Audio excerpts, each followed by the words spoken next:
12 ফেব্রুয়ারি নির্বাচনে চাঁদাবাজ দখলবাজদের ভোট না দেওয়ার আহ্বান জানিয়েছেন জামায়াতে ইসলামীর আমির ডাক্তার শফিকুর রহমান। উত্তরাঞ্চলের প্রাণকেন্দ্র বগুড়ার আলাতুন্নেসা মাঠে নির্বাচনী জনসভায় এ আহ্বান জানান তিনি। একই দিনে জামায়াতের আমির গাইবান্ধা, সিরাজগঞ্জ এবং পাবনাতেও জনসভায় বক্তব্য রাখেন। উত্তরা জেলা বগুড়াকে বলা হয় বিএনপির সবচেয়ে গুরুত্বপূর্ণ ঘাঁটি।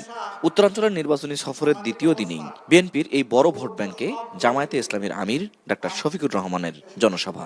শহরের আলতাফুন্নেসা খেলার মাঠ কানায় কানায় পূর্ণ 10 দলীয় জোটের সমর্থকদের ভিড়ে। আপনাদের ভোট যদি আমাদেরকে আপনারা সমঝিয়ে দেন, আমরা ইনশাআল্লাহ আমাদের সর্বশক্তি দিয়ে আপনাদের আমানত হেফাজত করব ইনশাআল্লাহ। এ সময় ক্ষমতায় এলে বগুড়াকে সিটি কর্পোরেশন করার ঘোষণা দেন ডাক্তার শফিকুর রহমান। বলেন, আগামী বাংলাদেশ হবে সৎ নেতৃত্বের। আমরা যদি সময়ের কুকিল হই, তাহলে সময় যখন আসবে তখন এসে আপনাদেরকে গান শোনাবো কুহু কুহু। ও সময় যখন চলে যাবে ডানা মেলে তখন আমরা উড়ে যাব। আর যদি আমরা আপনাদের একজন হই, কোথায় যাব আপনজন ফেলে?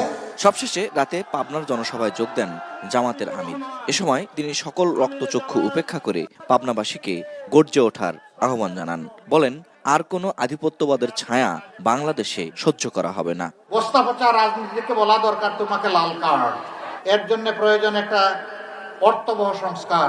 সুতরাং আমাদের প্রথম ভোটটা হবে ইনশাআল্লাহ গণভোটে হা। দ্বিতীয় ভোটটা হবে সরকার গঠনের জন্য। হা ভোট যদি জয়ী হয়, সরকার গঠন সফল হবে ইনশাআল্লাহ। আর হা ভোট যদি কোনো কারণে আল্লাহ না করুন পরাজিত হয়, সরকার গঠন টঠন করে কিছুই হবে না।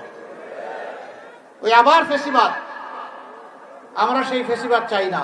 এদিন রংপুরের বামনপুর গ্রামে 24-এর গণঅভ্যুত্থানের শহীদ আবু সাঈদের কবর জিয়ারতের মাধ্যমে দিনের কার্যক্রম শুরু করেন জামায়াতে ইসলামীর আমির। পরে সাংবাদিকদের তিনি বলেন, দেশের মাটির সম্মান রক্ষা করতে প্রয়োজনে আবু সাঈদের মতো রক্ত দিতেও প্রস্তুত তারা। 5 আগস্টের পর থেকে 24 সালের এ পর্যন্ত আমরা কোনো চাঁদাবাজি করি নাই, আমরা মামলা দিয়ে মানুষকে হয়রানি করি নাই। বরঞ্চ আমরা চেয়েছি একটি শান্তির বাংলাদেশ গঠন করার জন্য জাতিকে ঐক্যবদ্ধ করতে। এর আগে গাইবান্ধার পলাশবাড়িতে নির্বাচনী জনসভায় বক্তব্য রাখেন জামায়াতে ইসলামীর আমির ডাক্তার শফিকুর রহমান। এ সময় তিনি বলেন, যারা বিপদের সময় বিদেশে পালিয়ে যায় তারা বসন্তের কোকিল, তাদেরকে আগামী নির্বাচনে ভোট না দেওয়ার আহ্বান জানান তিনি। যুদ্ধের চাইতে কঠিন কোনো কাজ আছে? যদি যুদ্ধে মাদেরকে আল্লাহ রসুল সামিল করে থাকেন, তাহলে রাষ্ট্রের সকল কাজে তারা শরীক থাকবেন ইনশাআল্লাহ।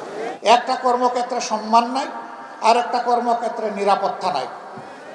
আমরা তাদেরকে কথা দিচ্ছি, আপনাদেরকে মায়ের সম্মান দিব এবং জান প্রাণ দিয়ে আপনাদের নিরাপত্তা নিশ্চিত করবো ইনশাআল্লাহ। Ferdous Rahman, ATN news, Pabna.